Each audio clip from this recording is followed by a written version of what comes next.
Dans la leçon consacrée aux formulaires en ligne, nous avons abordé les sauts logiques. Mais saviez-vous que vous pouviez également créer des règles similaires directement dans votre liste de contrôle des procédures?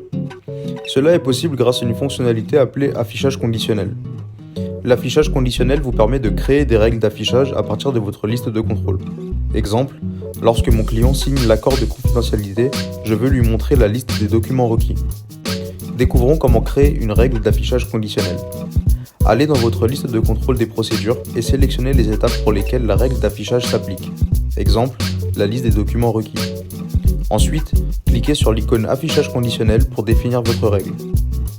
Je vais sélectionner l'étape liée à la signature d'un accord de non-divulgation, puis je vais appliquer le statut en cours comme déclencheur, car c'est ce qui se passe dans CloseDoc quand une étape est terminée. De cette façon, les documents que j'ai sélectionnés ne seront affichés que lorsque le document sera signé.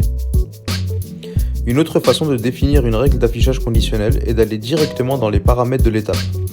Nous allons cliquer sur le bouton modifier de l'étape concernée, puis sur affichage conditionnel pour travailler uniquement sur cette étape spécifique.